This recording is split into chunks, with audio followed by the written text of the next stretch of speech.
Добро вечер, гледате Топ тема. Вечерова собеда во студиото е Орце Ѓорѓиевски, градоначалник на град Скопје. Ѓорѓиевски, добре дојдовте. Добре ве најдов, благодарам на вашата покана и поздрав до сите ваши гледачи. Имаме отприлика околу 1 час разговор и прилично интересни теми за дебата, но пред да стартуваме ќе погледнеме реклами, потоа се враќаме назад во студиото.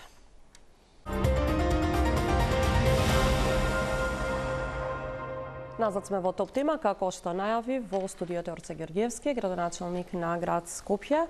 Ѓорѓиевски, ќе стартувам со она што изминативе денови некако се наметна како актуелна тема, а тоа е најавите за уривање на времени објекти кои што се поставени низ целиот град во повеќе општини во Скопје. Решени ли сте до крај да ги уривате и кога се тие законски рокови или до кога планирате тоа да го завршите? Па видете, тој во минатото сум го дискутирал уште како градоначалник на општина Кисела Вода, земајќи во предвид дека визуелно градот не може да дојде до израз, но и практично не можат граѓаните да движат на многу од позициите, поради тоа што тоа не се проблеми од вчера или од пред месец или од пред година дена, туку тоа се последици од неажурноста на институциите 30 на години наназад. Што значи тоа со други зборови? Тоа значи дека уште пред осамостојувањето на државата, на некои подоцна, после осамостојувањето, им се дозволило да узурпираат државна површина, на многу места се паркови, на многу места се паркинзи, на многу места се пешачки и велосипедски патеки, да постават објекти без никакво одобрение. Некои тие објекти се и купени од некои претходни... Без разлика. Тоа е, видете, вие знаете, еве паралела да направам најпроста за граѓаните. Возило не можам јас ако сакам да купам возило без документи. Таму се купувало без документи, се препродавало без документи и во најголем дел од случаевите се издавале тие објекти. Без при тоа, повторно ќе кажам, еве ги тргаме сите останати работи кои што се пречки за достоинството на градот, за изгледот на градот, сето она што подразбира нормално функционирање на градот, на пешаците, на велосипедистите и сите останати, но од друга страна вие имате незаконски поставени објекти. И тука сум решен да одам до крај, затоа и со најголем дел од општините веќе склучивме и меморандуми за соработка, односно поминавме одлуки за меѓуопштинска соработка, бидејќи дел од општините и да немаат можност и средства тоа да го спроведат, па не би рекол дека е храброст, но еве ќе земам во предвид средства да немаат избрана компанија, ние имаме наше јавно предпријатие, улици и патишта, но и останатите наши јавни предпријатија делуваат. И така еден убав момент имаме сега кога се движиме наспроти Холидейн. Таму има уште еден објект за кој што поднеле дури и барање за легализација, кој што е одбиен од страна на општина Центар. Чекаме законски да помине и тој временски период кој што им е даден за постапување таму и тој објект ќе биде отстранет. Има и многу други кои што имаат поднесено барање за легализација. Тоа е другиот момент. Вие не можете на булевар да дозволите да се легализира објект. И согласно закон, вие времен објект не можете да легализирате.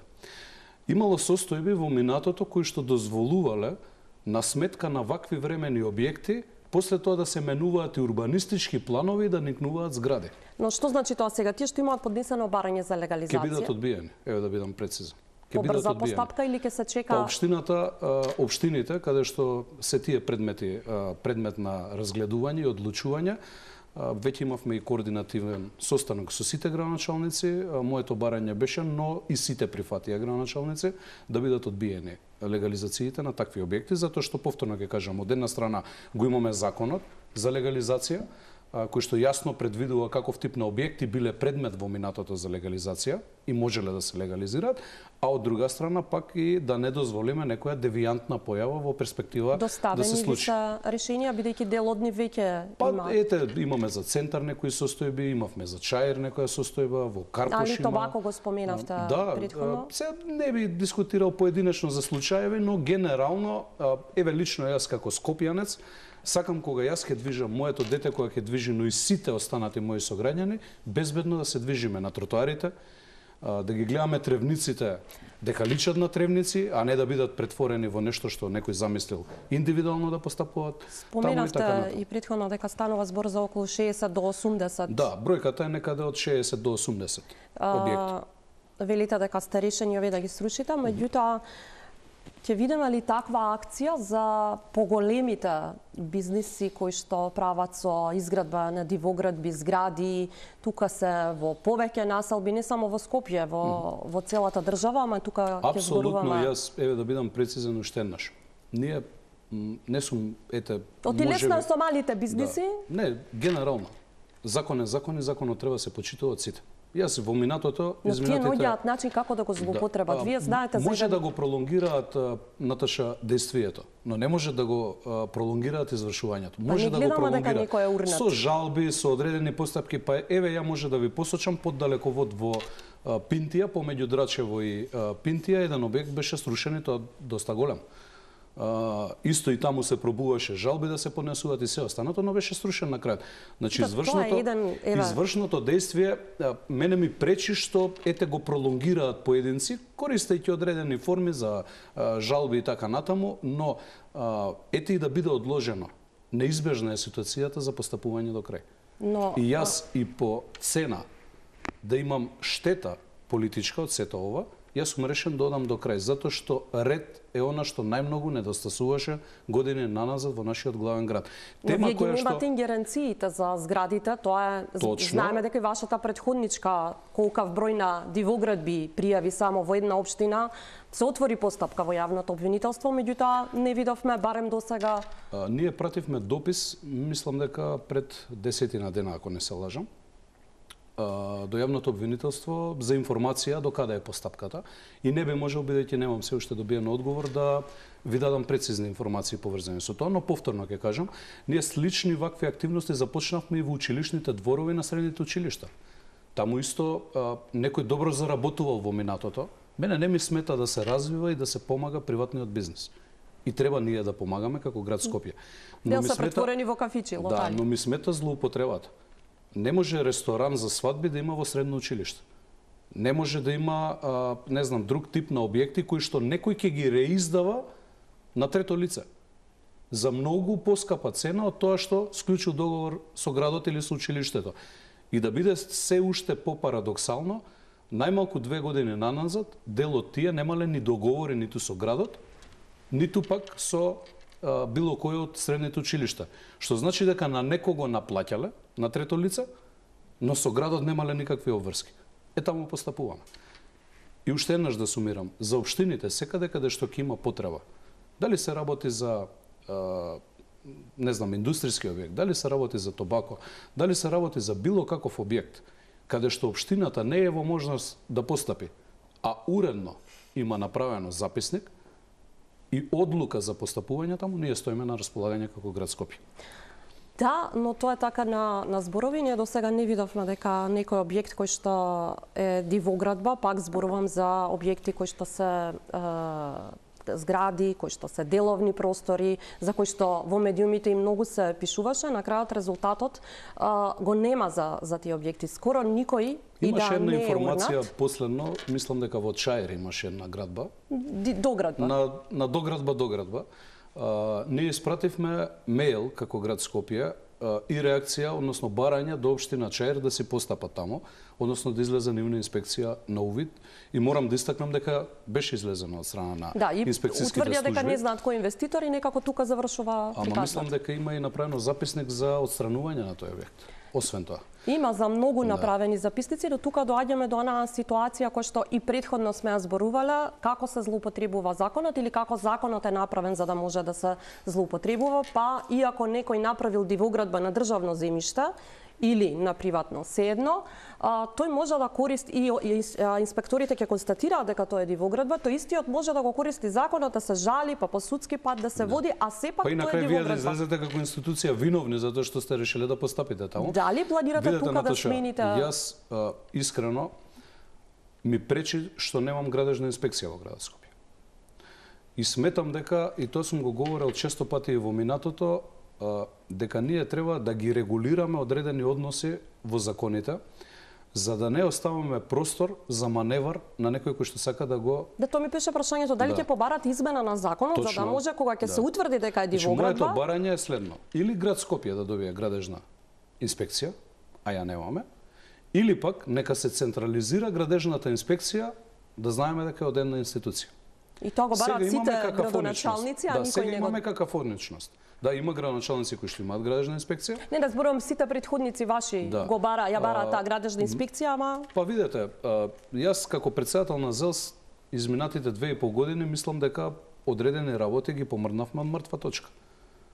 Имаме одлична комуникација, морам да истакнам, со владата, со председателот на владата, со најголем дел од министрите и верувам дека ќе успееме и во оваа наша заложба. Јас повторно ќе кажам, ете нека не биде условно кажано моќта во рацете на градот Скопје. Нека биде централизирано. Има градежен државен инспекторат кој што според мене треба да е највисоката инстанца кога веќе јас немам градежна инспекција. Но нека биде само таму моќта. За да знаеме кај кого ќе треба се впери прстот. Затоа што ние поради какафоничност во многу од ситуациите дозволуваме ете некој да го изигрува законот. Јас сум спремен на оваа тема да одам до крај. И тука не се повлекувам. Јас имаше реакции, ги разбирам дел од луѓето на кои што сум им го нарушил комодитетот. Сега со решенијата кои што се издаваат. Разбирам дека некој е научен да го заобиколува системот и законот со години. И знам дека кои што имаат конекции добро го заобиколуваат. Ете така. И знам дека на многумина во процесов ќе им пречи. Не е мала бројка на објекти. Но постапувам. И ќе постапувам до крај. Ние мораме да имаме еднакви услови. Се надеваме дека ќе видиме иста таква решителност и за останатите. На ваша колешка на пресконференција и постои прашање зошто нејзиното семејство, моето семејство или илјадници други семејства не биле повеќе од 30 години привилегирани од системот и од институциите, како што тоа поединци го имале како можност. Но од друга страна праќате и поинаква порака со продолжувањето на легализациите, законот за легализација, иако тоа не важи за нови објекти. Да, мислам дека не тоа треба не важи за нови објекти, меѓутоа сите знаеме дека и претходно се случуваа и други работи каде што и тој закон се изигруваше, па и објекти кои што... Јас вака ќе кажам. Јас имав барање од многу од колегите како председател на ЗЕЛС да има пролонгирање на рокот во однос на решавање на постоечките предмети кои што се започнати. Ама тие ако не успеале да го решат тоа во 15 години наназад, како ќе решат за 5? Сега ќе ви објаснам каде е проблемот. Јас кога станав градоначалник во општина Кисела Вода, имаше можеби над 4000 предмети нерешени. Сите предмети, јас тоа и го говорев во кампањата, сите што се согласно закон, со комплетна документација, без никаква правна пречка и недоразбирање помеѓу две странки, а го водат процесот, ќе бидат завршени. И ги завршив многу порано од рокот што го дадов. Сега, останаа предмети каде што имате оставински постапки. Има предмети каде што не можат судски, фамилијата се делела, имаме ситуации каде што брат со брат не разговараат и така натаму, и тоа треба правно да се реши. Значи, ова барање на продолжување на рокот се однесува единствено, сакам да потенцирам и да биде јасно, на оние предмети кои што се влезени во минатото во постапка и кои што треба од разни причини да се достават документи да се дорешат, а се започнати веќе. Тоа не подразбира нов закон за легализација. Против кој што сум јас категорично. Тоа не подразбира состојба во која што некој нов може да ви донесе објекти. Ние имаме денеска 21 век. Добро, таму со една изјава се решаваше дека објектот е изграден пред донесување на... Јас ако имате таков случај, апелирам до вас, еве имате поддршка од моја страна да се пријави до надлежни институции. И тука има институции кои што треба да постапуваат. Одиме на друга тема, УСЈЕ. Дадовте зелено светло како град Скопје за дислокација за волја на вистината за прв пат. Видовме таква сложност на советниците. Па и на советниците, но и би додал став на градоначалник јавен по однос на тоа прашање. Како мислите ова да се спроведе и дали на вистина планирате да направите дислокација, бидејќи тоа е сериозна сума на... Ние стратешки треба да земеме во предвид дека ете кога се развивал градот во минатото, на почетоците, можеби, во времето кога е градена цементарница УСЈЕ, но и многу други, да не ги споменувам поединечно, бидејќи јас стојам на ставот, што го кажав и на совет, дека УСЈЕ, според мене, не е единствениот кој што влијае на влошување на амбиенталниот воздух во главниот град. И тука да се расчистиме, сите го дишиме тоа и сите го живееме тој проблем многу години на нас. Сега е можеби поактуелна последниве години темата ради тоа што има мерни станици, затоа што транспарентноста е зголемена и така треба да биде. да знаат граѓаните со што се соочуваме и во што живееме. Мојот став е дека сите треба да бидат надвор од градот. Сите потенцијални загадувачи. Добро, но прашањето е како ќе го направите тоа, колку ќе чини таа дислокација, тоа не е едноставен процес. Тоа е приватна парцела таму, но и останатите се приватни парцели. И за тоа треба да има согласност и од тој кој што е собственик. Затоа што јас не можам да ви влезам директно денеска дома во вашиот дом и да ви речам, видете, од денеска нема тука да ви стои во дворот гарнитурата, мора да стои на улица или не знам, нема да стои гарнитурата. Разговаравме со претседателот на владата на оваа тема. Не би можел подетални информации да соопштам во моментов во јавноста, но стоиме на ставот дека потенцијалните загадувачи треба постепено да се изолираат од особено централните градски подрачја во одредени населби. Во меѓувреме, додека се одвива таков процес, таму треба да има строги контроли, но и онаму каде што се користат други горива, а тоа не е газ, треба облигаторно да се даде задолжение за гасификација на објектот. Па тука влегуваат и многу клиники и државни институции кои што загадуваат. Ќе ве вратам уште малку на дали. Само момент. Проблем е што 30 и кусур години наназад системот е граден најчесто од кровот па надоле, наместо од темелите па до кровот. И тоа е проблем кој што доаѓа постепено до израз. Некој го игнорирал во минатото повеќе, некој помалку го игнорирал, но тоа е де факто проблем наследен. Да. Ние треба да го решаваме. Да, ќе видиме како ќе го решите, минем, затоа ми е прашањето следно. Дали разговаравте со сопствениците, односно менаџментот на Па има тим кој што има соопштено нашата визија за тоа како треба да се одвиваат процесите понатаму. Кој е ставот? Па претпоставувам дека бидејќи тие ако не се согласат, како ќе го дислоцират? Па добро, ставот е нормално од старт. Не верувам дека на некој ќе му се допадне таква информација, но нас треба интересот да не биде интересот на граѓаните и здравјето на граѓаните. Проценка колку ќе чини таа? Па мислам дека се прават проценки за тоа. Ама не можам детали да соопштувам, ќе оставиме за понатаму и би сакал заеднички со претседателот на владата да ја дискутираме во даден момент ова тема и да ја комуницираме со јавноста. Во близина на Усија и Охис, таму е Линданот, кој што е сериозно опасна. Таму има активности за чистење и може да проверите во средствата од буџетот, кој што во даден момент таму имаше движење и чистење на Линданот, па подоцна имаше прекин на целиот процес и финансирањето. Повторно сега е земено во предвид дека треба да се продолжи со деконтаминација на почвата таму и чистење. Се изнесува, се носи как? Тоа е процес кој што го води владата на Република Македонија и мене ми е драго искрено што после еден гап, односно празен одво кој што се прекина финансирањето на тие процеси, сега повторно се предвидени средства, но и се влезе во процес за чистење. Де факто и тоа е едно од жариштата во главниот град, кое што не било долги години комуницирано наназад и во јавноста, често пати, но и не бил третман соодветено безбеден за таму, така да сега ми е драго, ќе кажам како прв човек на градот, што владата, претседателот на владата и останатите од тимот, особено Министерството за животна средина, предвиделе средства и започнуваат со активности таму за чистење на тој дел. Го сметате ли за жариште и Дрисла? Апсолутно. И како Апсолутно. Дрисла јас во моето предизборно ветување, а и стојам на тоа, кажав дека до крајот на мојот мандат ќе биде претворено во преработувачка индустрија на два начини. Едниот начин, кој што јас најмногу би сакал да го реализирам, е со собствени средства да го реализираме тоа самите. Доколку ние немаме собствени средства, тоа е проблем кој што мораме да го решиме на друг начин, а тоа е јавно-приватно партнерство. Така што јас до крајот на мандатот ќе започнам процес за да го решам тој проблем. Некои процеси имате пари не можеме да ги игнорираме. Градот сам да Градот Скопје, тоа често пати го комуницирав, јас го наследив со околу 300 милиона евра долг. Колку е сега долгот?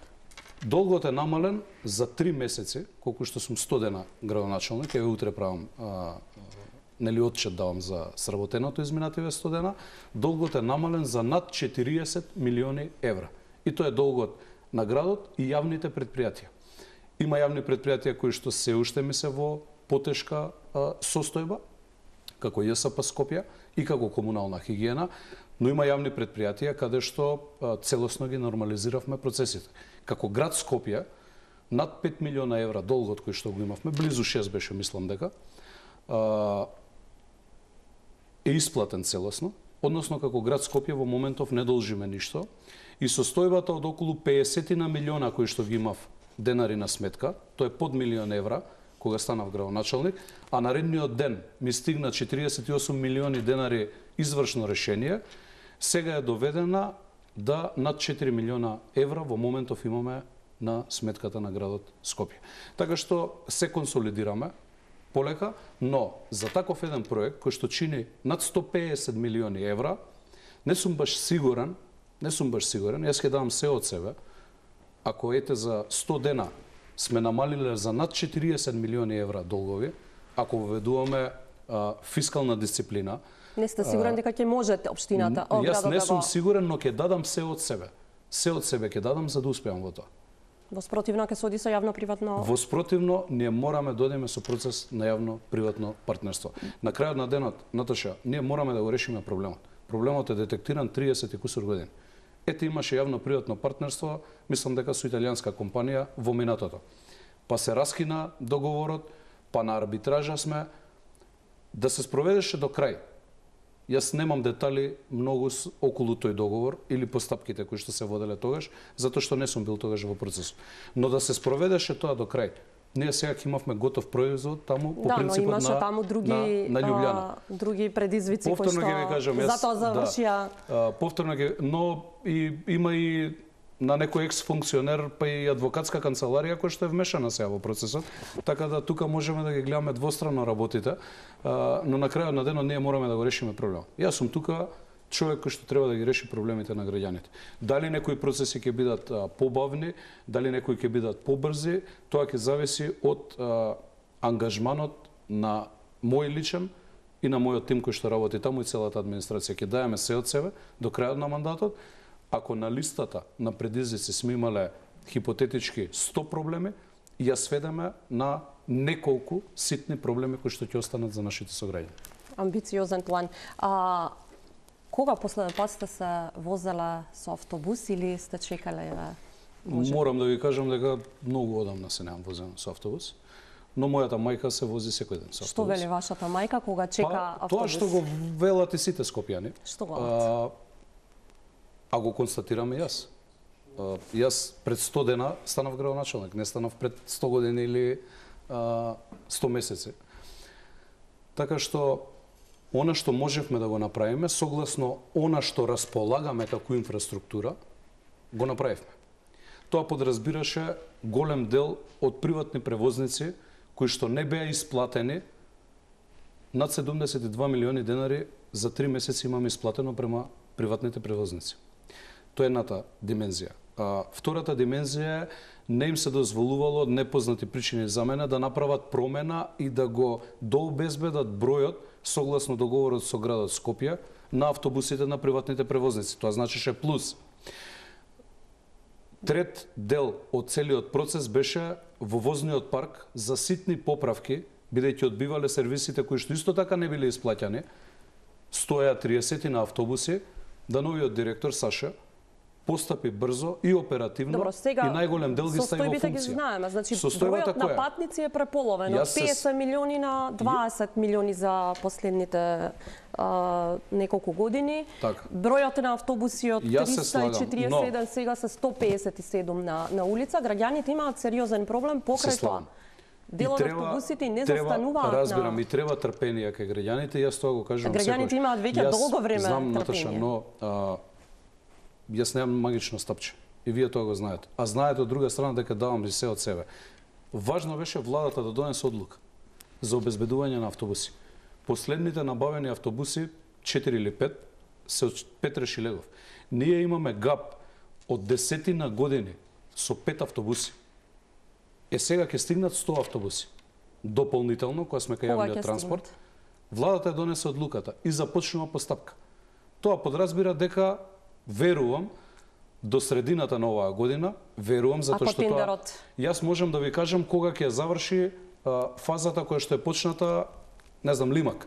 Може да ви кажам прецизно рок кога ќе завршиме со Борис Трајковски вчера што објави. Затоа што тоа се процеси што лично јас ги водам.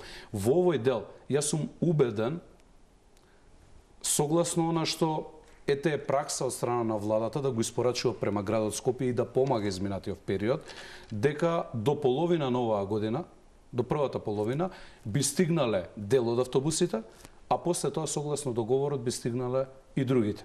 Тоа е она што недостасува за да го нормализираме целосно транспортот на јавното сообраќајно претпријатие, односно да ја обновиме флотата. Ако години наназад секој од градоначалниците годишно по 5 купувал автобуси, ние немаше да бидеме во состојба како што сме денес. И таква е состојбата. Добро, но еве и претходната градоначалничка се жалеше како ВМРО советниците ги блокира набавката на и на автобусите. Видете, градоначалник на град Скопје или на било која позиција е позиција во која што треба да ги менаџирате процесите. Еве јас имав буџет носење во градот Скопје, без ниту еден глас против. А во град Скопје имаме советници и од ВМРО ДПМН и од сите останати политички партии. Но некој менаџира во процесите. Ето е она што недостасуваше изминатите години. Не можете вие да сведете состојбата и начинот на комуникација со советниците од позиција да ви бидат гласачко тело. Со тие луѓе треба да се комуницира, треба да се разговара и искрено да им се кажат намерите. Ја не верувам дека некој, ако вие имате искрени намери, ќе ве попречи во процес. Што е со БРТ? Тоа сакав да го споменам исто, да. Во делот проблемите кои што ги наследивме како град Скопје, беше и закоченоста на процесот со БРТ. Сериозен тим се вклучи во целиот процес за да се одблокира. Да, и сакам еве ексклузивно во јавноста да соопштам, затоа што гледам дека одредени сателити опозициски лансираат вести во јавноста дека ќе се средишното зеленило ќе се уништувало. Нема такво нешто. Значи БРТ-то ќе биде од двете страни на средишното зеленило. Со тоа што ќе има дополнително, еве ексклузивно да кажам, уште две траси на зеленило кои што ќе бидат во целиот процес. За многу скоро и со визуализација ќе го видите сето тоа јавно, што значи дека не само што не го уништуваме средишното зеленило, ќе има на две позиции дополнително зеленило на булеварите. Тука поминува и главната водоводна. Точно, земено е тоа во предвид и сакам да кажам дека преку БРТ системот кој што ќе го реализираме, а сум убеден дека во најголем дел ќе биде завршен до крајот на мојот мандат.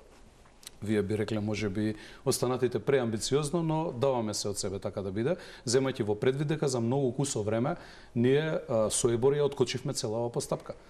Тоа е сериозен пристап. Ме интересира овој дел за главната водоводна цевка. Дали тој ќе биде... Се е земено во предвид. Што значи, ако е бетониран... Заштитни зони ќе има... Како би се вршели интервенции, доколку...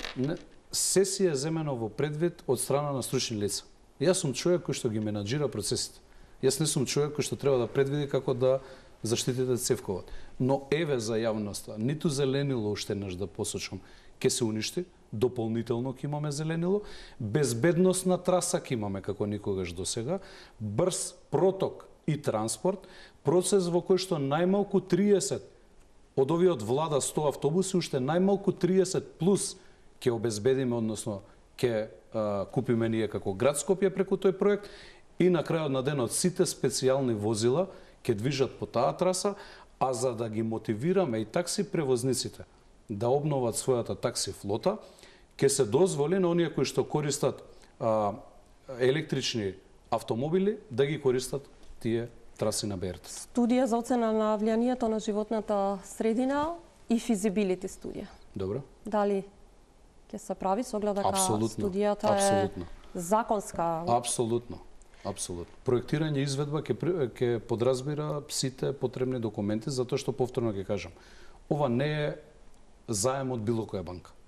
Ова не е процес кој што може Орце и Наташа да седнат сега да го напишат на ливче и да помине. Ова е процес во кој што се вклучени меѓународни организации и туку така не може процесот да помине. Автобусите ќе бидат електрични или? Електрични. Комплетно? Комплетно. И оние кои што владата ги обезбедува, и оние кои што ние преку БРТ ќе ги обезбедиме.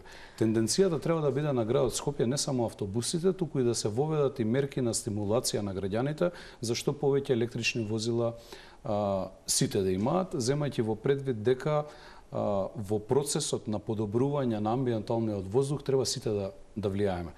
Од граѓанинот, завршувајќи до централните институции. Мислам дека од регионот сме единствена држава која нема стимулации за набавка на електрични возила. Се слагам и затоа јас имав и средба со такси превозниците, им кажав дека и од наредната година ќе воведеме, кога ќе се целосно консолидираме со буџетот, ќе воведеме и субвенции за да можеме да помогнеме да се обновува таа флота, но размислуваме да такво нешто направиме и за граѓаните, секако доколку буџетот ни го дозволи тоа, сметам дека ќе бидеме во некоја таква позиција наредната година. Првиот ден кога дојдовте на функција, кажавте Скопје ќе биде изчистено за 72 часа. И го изчистив. Сметате дека доволно е изчистен Скопје, бидејќи... Јас сметам дека е далеку подобра состојбата од состојбата која што беше пред 100 дена. Тоа е прва работа, а дополнително... Но не е поентата да се мериме со нешто што било лошо, поентата е како треба да видиме каков систем и руина сме наследиле. Треба да видиме каква била состојбата кога сум влегол. Можеме да видиме каква била и состојбата претходно, кога била многу не многу подобра. Различна беше, да ви кажам. Можеби немаше до толку депонии, но вака генерално не беше толку многу различно. Бидејќи кога шетаме по улиците, можеме да забележиме дека контејнерите повторно се сочува, можеби не со истата слика која што ја гледавме последните месеци од мандатот на претходната градоначалничка, меѓутоа сериозен проблем се повторно собирањето на сметот. Јас се слагам, имаме одредени пропусти, но јас сум многу искрен во јавноста и тоа го елаборирам постојано. Јас кога влегов како градоначалник во градот Скопје, флотата на механизација во јавното предпријатие комунална хигиена беше 16 функционални камиони. Сега имаме околу 50. Често пати се случува, тоа е стара механизација, да имаме дефект. И тука знаеме да направиме пропуст. И го признавам тоа. Добрата работа е што ние работиме во моментов, а имаме подобар ефект со некаде околу 800 луѓе помалку за разлика од минатото. Или во превод годишно заштеда од 6 милиони евра за градот Скопје. Што направивме од друга страна, изминативе 100 дена исто така, преку Светската банка се нарачани и започната е тендерска постапка за нова механизација и дополнително предвидовме средства во буџетот на град Скопје за и ние паралелно да набавиме. Кога ќе стигне механизацијата целосно, тогаш ќе нема изговор и простор за маневар.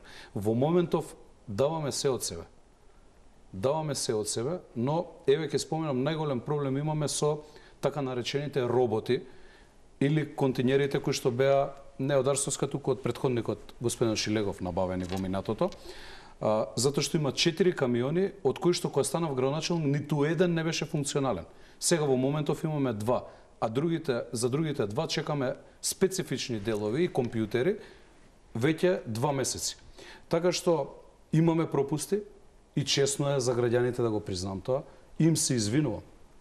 Но давам се од себе и јас и тимот и Драги кој што е поставен за директор таму, за што помалку вакви случаи да имаме. Дека е состојбата различна од тоа што сме го наследиле, во тоа сум убеден.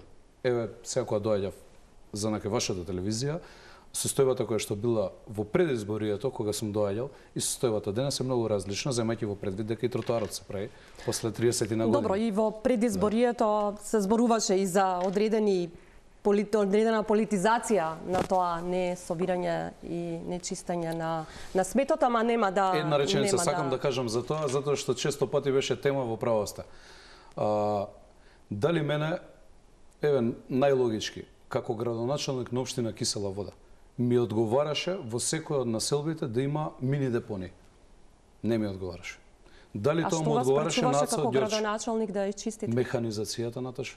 Јас во Кисела Вода имав 2 камиончиња, тие се викаат патарки, кои што беа за кабаст отпад најчесто да се собира, но ние немаме механизација, немаме роботи за да можеме да постапуваме. Неколку пати направивме активности благодарение на градоначалниците кои што се солидаризираа.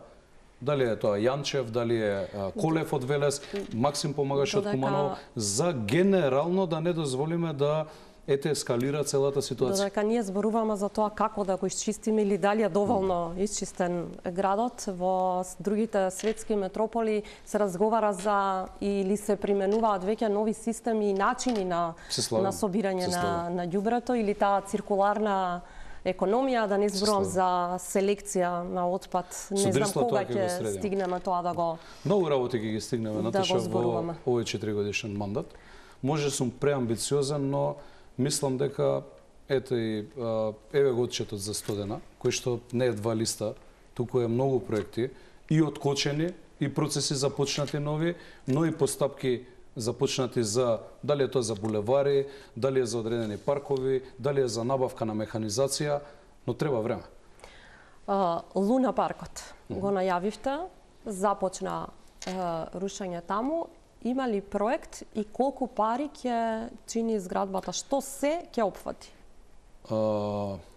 Има точно, сега не можам во детали, но јавно е тоа објавено, кои се содржините кои што треба да ги опфати, и тоа е направено години наназад од моите претходници. Мислам дека со одредени измени во времето на Петре Шилегов, но направено од Коце Трајановски, зборам како проект на документација. Проценетата вредност и во времето на Трајановски, во времето на Шилегов и во времето на Арсовска била 22 милиони евра за изведба на сето тоа. Јас мислам дека многу поевтино ќе не чини како главен град. Во постапка е целиот процес. Искрено се надевам дека за многу брзо ќе започнеме со реализација, доколку биде постапката онака како што треба согласно законот. Тој е проект кој што го чекаат најмногу младите генерации во градот Скопје, но е проект без кој што израснавме многу генерации кои што денеска имаме деца во Скопје.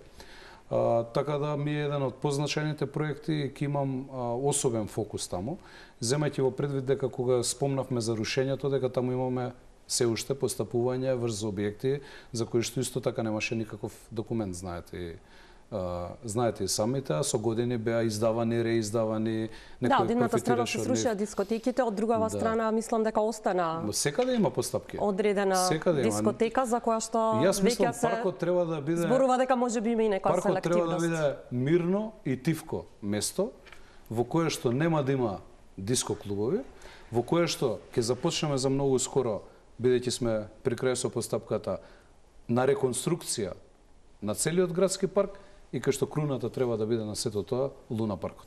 Таму места за дискотеки, според мене, нема. Има други позиции кои што ги разгледуваме. Да, на градот му треба ноќен живот, му требаат дискотеки, но тоа не е градскиот парк. Ја разгледувате и дискотеката што од спротива? Сите ги разгледувам. Не, дискотеката од спротива ја разгледувам како позиција која што не ја гледам таму, во перспектива. Како што не ги гледам и овие кои што ги отстранувам во паркот. Не ми кажавте проектот, деталите од проектот. Не можам да ви изнесам детали сега, затоа што има ли јавна расправа, јавна презентација на проектот? Јас имав визуализација пуштено, кои се содржини, но и согласно документацијата беше и објавено што се бара да се обезбеди за таму. Ние не бараме половни реквизити. Ние бараме најнова серија наспроти тоа реквизити.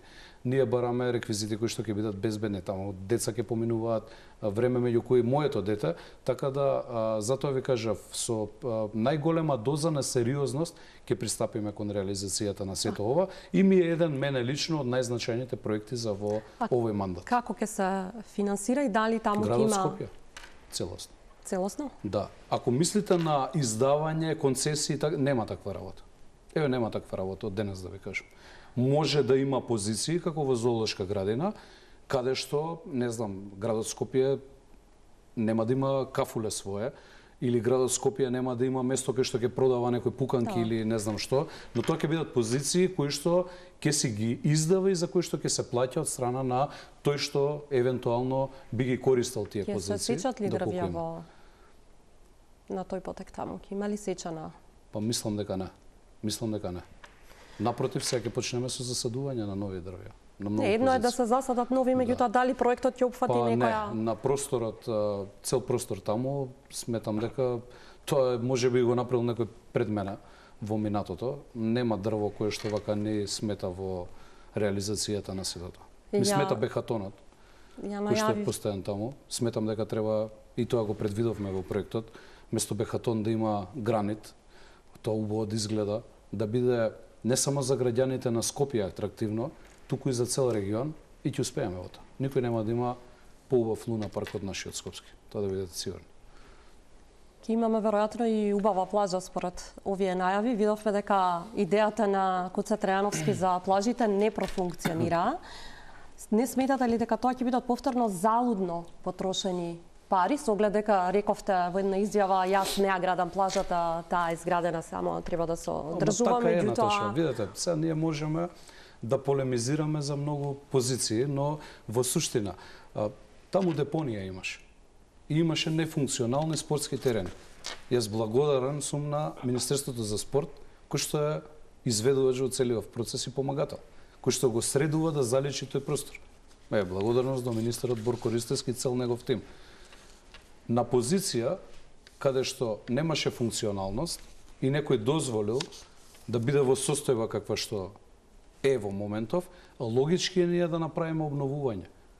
Логички е да направиме обновување. Јас не можам да го оставам тој дел таму да биде депонија или да не го уредиме, да ги средиме игралиштава, трибините и се останато. Ете, тушеви поставуваме затоа што ќе има одбојка на плажа таму. Сите тие игралишта се места на кои што имаше во минатото и турнири, на кои што илјадници граѓани се собираа од нашиот гоен град. Беше живо место. Не профункционира. Па не сум убеден дека игралиштата не функционира. Многу добро функционира, имаше многу добри турнири таму. Но сето тоа беше заборавено. Мислам дека тука влијание имаше и оној период короната кога беше, но и генерално, освен што беа запуштени, заборавени, девастирани беа целосно од секој аспект. Тоа дополнително. Девастирани беа целосно. И ние не го правиме само тој потек. Значи, ние и во ке Маџар Мало, ако ви текнува каде се наоѓа, и таму ќе ги обновуваме тие игралишта, но има и одредени позиции према аеродром кои што ќе бидат опфатени.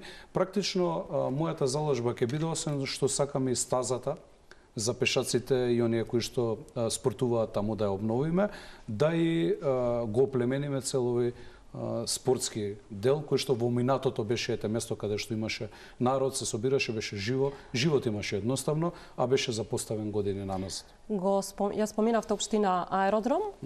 Изгласавте ли одлука на Совет на град Скопје да се легализира наплата на паркинг во Дивоградба, токму во општината Аеродром?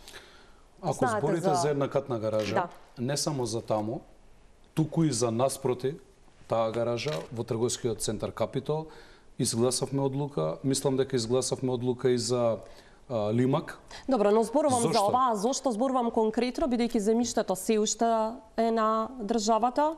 Мнозинството од Советот, ова се реакциите кои што стигнаа и од Зелен хуман град. Мнозинството на Советот вели даде дозвола да се наплаќа паркирање во Дивоградба, веројатно постфестум легализирана по 1 евро. Не сме дале дозвола да се наплаќа во Дивоградба, само да сакам да појаснам.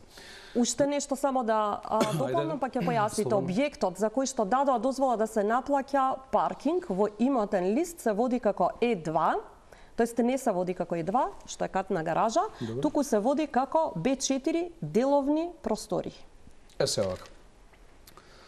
Неколку позиции во главниот град кои што функционираат со години наназад, како паркинзи, и се наплатува од приватни сопственици таму. Функционира? Функционира. Еден од тие и овој објект. Ја не знам кои се мотивите, само да ме дослушате, ве молам, кај одредени советници, а можам да предпоставам, не сум сигурен, да влезат во процес да бараат градот да не наплаќа такса на некој што наплаќа на граѓаните паркинг. Не, но дали според ова што е кажано и што е напишано, не е тоа поентата. Поентата е ако е Е4, ако е деловен објект, а не е катна гаража, како ќе наплаќа. Ама вие можете во деловен објект да имате и паркинг простор кој што го наплаќате на граѓаните. И така функционира. Во Лимак така функционираше, се наплаќаше. И релевантно е дали вие со сметка од 1000 денари или ќе платите 40, 30, не знам колку пари, чини паркингот, или во, не знам, во Капитол, јас сум плаќал паркинг таму. Од сето тоа што го плаќале граѓаните, градот земаше 0 денари. Сега со одлуката, градот ќе зема 20%, која што е највисоката такса од 0 до 20 за наплатата на секој билет. Граѓаните плаќале, да се разбереме, сакам да бидам прецизен. Граѓаните плаќале за користење на паркинг услуги кај приватни собственици години наназад. Но градот Скопје од сето тоа не земал ништо.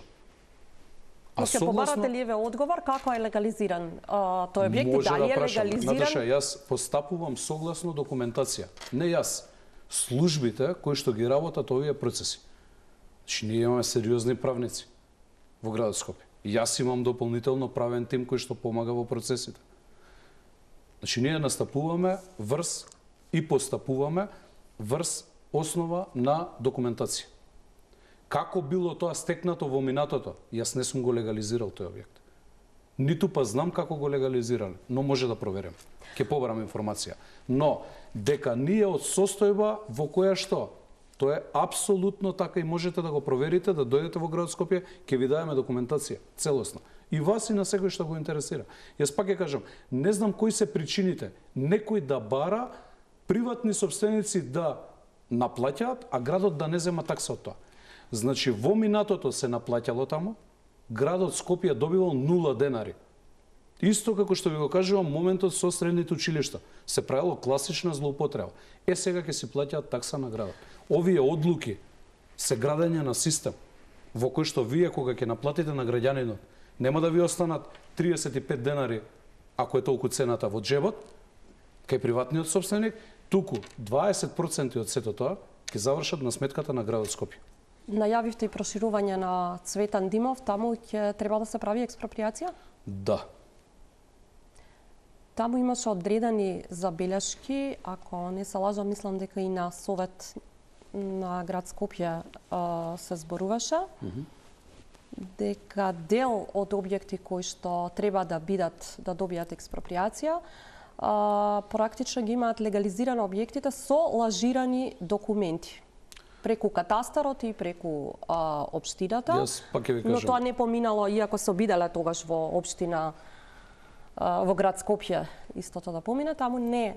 Ако имате информација конкретно за некој случај, слободно посочете ми. Тоа беше посочувано и од советниците и од претходните советници со кои што сега соработувате во град Скопје, истите луѓе. Многу работи, еве сега за БРТ-во исто ми беше посочено дека градоначалникот го уништи Скопје, воздухот амбиентален почна, не знам, луѓето да се онесвестуваат затоа што ќе го срушил средишното зеленило. Апсолутно неточно. Апсолутно неточно. Ќе го проверам ова во детали. Одговорност за мене е кога вие нешто ќе тврдите да извадите документ. Еве ја денеска можам да зборам долгови каква била состојбата, колку сум расчистил состојба на јавни предпријатија и исплати. Но паушални изјави јас не коментирам. Но еве ако има нешто конкретно, советници или ваши соработници во град Скопје, ако има нешто конкретно, јас ќе замолам да ми го посочат истото, но во суштина ние кога постапуваме, повторно ќе ви кажам, експроприацијата и целиот процес го водат канцелариите на имотно-правни односи кои што се подрачна единица на Министерството за финансии. Ние можеме да бидеме помагатели, ние сме тие кои што исплаќаме за експроприација. Но процесот, согласно закон, го водат подрачните канцелари. Ние како градоначалници можеме да интервенираме, конкретно јас. Еве за Борис Трајковски вчера имав феноменална средба со сите стопанственици кои што треба да подпишат за експроприација која што треба да извршиме во рамки на нивните парцели. Ќе проверам оваа информација и повторно ќе кажам. За се одговараат институциите кои што го спроведуваат процесот. Смета дека со проширувањето на Цветан Димов ќе се реши тој сообраќајен хаос во Чаир? Првенствено безбедносно ќе го решиме целиот потек, затоа што многу често таму има сообраќајни незгоди. Многу често, бидејќи има, знаете, и основно училиште, се случува да дечиња бидат повредени на целиот тој потек. Сите процеси кои што ги водам, приоритет број 1 ми е безбедност. И така им пристапувам. Ние имаме енормен број на пријави од граѓани и барања за тоа да го реализираме каде што се посочува небезбедноста и нефункционалноста во моментов. За пешаци говорам. За оние кои што треба да основно да ги користат тротоарите или велосипедисти да користат велосипедски патеки. Што значи дека таму најпрво безбедносно ќе влијаеме. Тоа е многу тесно грло, едно од најтесните грла во главниот град, кое што ќе продуцира побрз проток на возила. Добро е и го поздравувам моментот со Safe City, но според мене треба таму да се додадат уште неколку камери, не само таму и на други позиции кои што фалат. Е булеварот Борис Трајковски кога ќе го довршиме, до Драчево треба да влезот да има, затоа што има одреден простор кој што не е покриен со камери и сметам дека тоа ќе биде еден проект кој што ќе го олесни сообраќајниот хаос во главниот град. На крајот на денот мнозинството од нашите сограѓани го чекаат тоа повеќе од 30 години. Се ветува од сите власти наназад, но никој не го реализирал до денес. Да, сега се работи и на делот кој што е помеѓу центар и кисела вода. Булевар Македонија, Лимак. Да, има активности. Кога ќе завршат, како е предвиден тој рок, со оглед дека движењето таму и возењето речиси е небезбедно? Првата фаза, тоа е еден од најреволуционерните проекти за централното градско подрачје. Зошто? И за градот Скопје генерално. По сите сообраќајни студии и анализи, за 33% најмалку, сообраќајниот метеж и гужвата во главниот град ќе ги реши реализацијата на оваа сообраќајница Македонија или позната во јавноста како Лимак. За првата фаза, која што опфаќа делов кисела вода, проширување на лентите кај Тутунски комбинат, реконструкција на цел тој потек улиците таму, островите нови, приклучоците и се останато, уклинувањето во булеварот, има 90 дена рок фирмата изведувач. За втората фаза мислам дека наредниве неколку дена ќе биде објавено тендерска постапка која што предвидува влез и порамнување на оној подвожњак и изградба на 2 кружни текови. Практично до почетокот на наредна година, еве према временските услови нека биде до првата половина од наредна година, делот целосно кисела вода и влезот према центар ќе биде среден. Остануваат таму уште 2 потега, за кои што јас сакам до крајот на годината да смогнеме сили во ребаланс да предвидам отпочнување на тие постапки, односно да ја обезбедиме средства, особено за Нова Македонија делот, големиот кружен тек, кој што треба како процес целосно да го опфати делот до Католичка црква. И уште една лента плюс сега наспроти... знаете каков сообраќајен хаос и колку луѓето... Но, Наташа, мораме да го реализираме. Ова мораме да го реализираме. Јас разбирам дека има можеби поголемо нетрпение кај граѓаните во кисела вода. Јас сам се возам, свое возило возам, секоја сабајле кога одам на работа, колку време патувате? Апсолутно сум свесен. Па најмалку до град Скопје 25 до 30 минути. И мораме така да го издржиме овој период. Зошто? Затоа што доаѓа подобро утре. Во тоа подобро утре ќе имаме таму целосна нормална функционалност. И не само преку тој проект. Јас и еден куп други проекти кои што во минатото не беа ни предмет на дискусија и разгледување, особено последниве 4 години. Сериозно ги раздвиживме процесите таму и веќе се гледаат резултати од истите. Еве ќе го спомнам мостот на Љубљанска. Таму беа во прашање обезбедување од страна на градот Скопје 2 милиони денари за конзерваторски центар, кој што треба да ги заврши испитувањата таму до крајот на февруари. Имаме 10 дена рок за да добиеме одобрение. Веќе е пуштена постапката, откако ќе заврши тендерската постапка, таму ќе имаме до крајот на годината функционален мост и поврзување со Скупи. Со силна динамика работиме на Генерал Михајло Апостолски, Гази Баба аеродром, потегот, каде што морам да истакнам дека сериозно помага и колегата од Гази Баба Бован Стефковски. Вклучен е целосно во процесот за надминување на пречките околу имотно-правните односи. Имаме таму еден објект за кој што нарачавме супер вештачење, затоа што сметам дека преголеми беа и преамбициозни барањата на собственикот на објектот, согласно проценките наши и она што го бара тој како разлика, така да согласно закон си нарачавме супер вештачење. Кога може тој потек да биде? Јас сум убеден, ако заврши супер вештачењето, а во тоа се вклучени и други институции надвор од градот Скопје, дека до крајот на годината тој мост, како што сум ветил и во кампањата, ќе го направам функционален. Тоа не подразбира целосно обезбедување на трасата, но подразбира функционален мост. Тоа подразбира од излезот, аеродром према Гази Баба, до Дојрана да имате пристап и функционална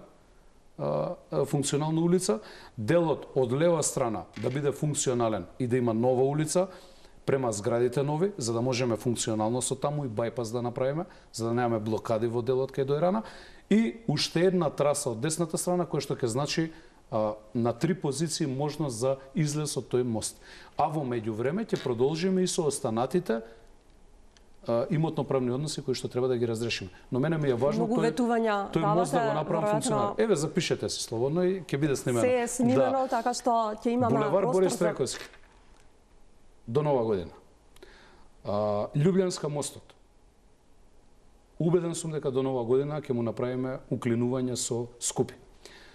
Генерал Михајло Апостолски, функционален, тоа ќе потенцирам повторно, не подразбира сите објекти да ги решиме до крај, затоа што има повеќе од 40 таму објекти, но функционален мост. Имаме исто проект, сериозен, а тоа е клучката Момин поток, каде што сериозен напредок имаме изминативе, особено месец и половина. Откако со години таму имаше сериозен застој. Откако со години граѓаните имаат голгота таму. Откако со години граѓаните имаат голгота. Таму е практично невозможно да се движи нашиот народ изминатиот период. Па ако сте забележале или ако брзо сте движеле, од левата страна, кога возите од кај Систина према би рекол индустриската зона во Избегово, од левата страна сите објекти кои што беа пречка за постапување, изминативе 30 дена се решени имотно правно, исплатени се оние кои што биле собственици од страна на градот Скопје. Има уште еден објект каде што чекаме одлука судска за да може да го исплатиме. И тој објект и да се заврши целиот процес. Таму пречки од ваков тип немаме. Фирмата која што изведува таму со години доби анекс, бидејќи истекуваше договорот од 7 месеци. Не временски анекс, не финансиски анекс. Временски анекс за довршување на работите таму.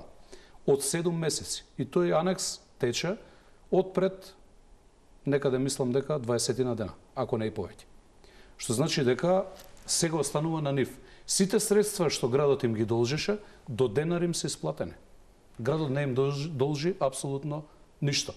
И предвидени се пенали за постапување од страна на градот, доколку несериозен им е пристапот во наредниот период. Но гледам дека има сериозно движење и тоа е еден од проектите кои што сметам дека до крајот на годината ќе го види светлото на денот. Да, одиме тука куса со реклами, потоа се враќаме во финишот на емисијата.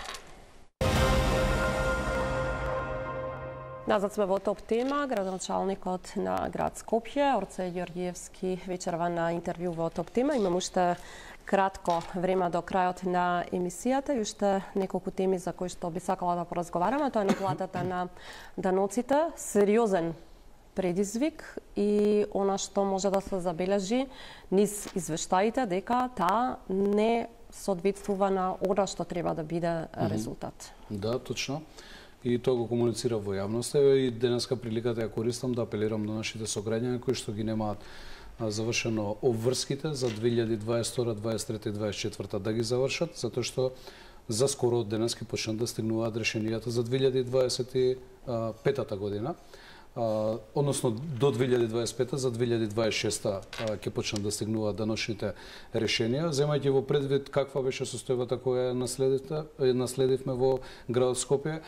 Јас морам да се заблагодарам на цел сектор даноци, да се заблагодарам и на секретарот на град Скопје Славе, кој што со силна динамика влегува во процесот, од една страна да... Колкаво е потфрлањето во наплатата? Над 22 милиони беше гапот, односно неплаќањето на данок, долгот од граѓаните, правните субјекти, евра према градот Скопје. Сега е помеѓу 18 и 19, што значи дека доста сме наплатиле па изминатиот период. И практично и така ги кренавме и јавните предпријатија. Не имавме јавни предпријатија кои што немаа земено 2 месеци, 3, некои немаат 4 месеци. Еве се паркови зеленило беше најпроблематично. 4 мислам дека месеци или 3 месеци и еден половина месец нема исплатено. Сега им исплативме дури и ка 15 за години назад кој што не бил платен. Така да ќе продолжат ли да тонат во долгови јавните предпријатија? Не, нема да продолжат да тонат во долгови затоа што имаме домаќински пристап пред се, имаме одговорни луѓе поставено на позициите директори, сите се веде директори и они знаат зашто се веде директори, затоа што секој добива шанс. Оној кој што нема да успее да искористи шансата, тоа значи дека ќе биде променет од позицијата. И шанса има закон кој што вели доколку во рок од 6 месеци покаже негативни финансиски резултати, треба да биде променет, меѓутоа гледаме дека треба и функционалност, мене ми требаат и други подобрувања на системот и процесите таму. Па законот вели ако има лоши финансиски, меѓутоа тоа никој не го применува. Но генерално сум задоволен од она што го покажа изминатиот период сите директори, генерално ново назначени на јавните предпријатија. Особено, повторно ќе кажам, во делот на финансиска дисциплина и состојбите кои што не само во градот соданоците беа проблематични, условно кажано, или беа доведени во состојба каква што беа години наназад, туку и во јавните предпријатија и не наплатата и таму. Ќе успеете да зголемите? Апсолутно, земајќи во предвид дека ние, јас го објавив тоа и во јавноста, ние имавме и проблем со наплатата со комунална хигиена. И површините кои што беа вкалкулирани во пресметките за наплата. Па и водовод тоа нема сериозни долгови. Водовод и канализација, јас им го кажав истото на директорите. Како што јас постапувам со извршни решенија, ќе треба да се постапат и они. И тука толеранција нема да има. Не може мнозинството да страда поради малцинството и неодговорноста. Тоа подразбира имате најголем дел, околу 80% од нашето население, кое што редовно до 90 си ги сервисира сите обврски. Тие бараат услуги и треба да ги добијат. Но фрустрира моментот што еден мал процент со години наназад не е дисциплиниран по однос на ова прашање. И тука толеранција не е мал процент ако станува збор за толкави милионски суми долгови кои што има направено. Јас и на многумина им објаснив од моите сограѓани кои што ме контактира за тоа дека имаат блокада на сметката, поради даноците конкретно. Јас имам и законска обврска да не дозволам долгот да застара. И морав да постапам како што постапив. Еве апелирам да си ги подмират обврските во наредниот период. Затоа што, доколку не го направат тоа, повторно ќе има блокади. Правите ли партизација на... Апсолутно не. Во кој дел? Па мислите дека ќе правев партизација, односно мислите дека немаше да правам партизација, јас кога влегов во процесот, земајќи во предвид дека околу 800, можеби и над 800 луѓе беа отстранети од работа, еве најдете ми каде се пополните тие места. Јас влегов со тим во градот Скопје, од 12 луѓе, од кои што најголем дел работеа со мене во општина Кисела Вода. И сметам дека покажавме сериозни резултати во општината кои што ја водев за разлика од години наназад. Тоа е мојот тим со кој што заеднички со целата администрација изминатиот период функционира. Но не ги видовме биографиите на овие кои што ги поставивте и тоа беше едно од прашањата за кои што бевте критикувани на ВД директорите. Па и тоа беше една теза исто така извртена во јавноста за која што јас демантирав. Зошто? Затоа што на комисија беа доставени сите биографии поединечно, тоа е законска обврска. На комисија беа сите биографии. Тоа што има одредена какафоничност и неусогласување и некоординација можеби помеѓу одредени советници меѓусебно, јас не можам тоа да го поправам. Имам кусо 30 секунди. Антикорупцијската комисија кажа дека немате доставено анкетен лист, дали плативте казна и дали доставивте? Платив казна поради моја неодговорност. Преголем фокус во градот Скопје изминатиот период и обврски, платив казна и го доставив анкетниот лист. Но наредниот период, бидејќи јас бев споменат лично од претседателот на антикорупцијска, како да сум единствен функционер кој што тоа не го направил. Ќе го поставам прашањето, што правиме со сите останати, кои се сите останати кои што немаат доставено анкетни листови.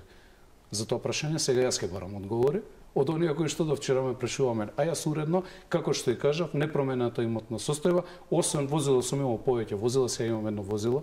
Јас лично во тој дел единствена промена, се останато ми исто уште од кога сум бил советник во општина Кисела Вода. Велите единствен дека бевте споменат со име од претседателот на антикорупцијската? Апсолутно, затоа сега и јас го споменувам со име.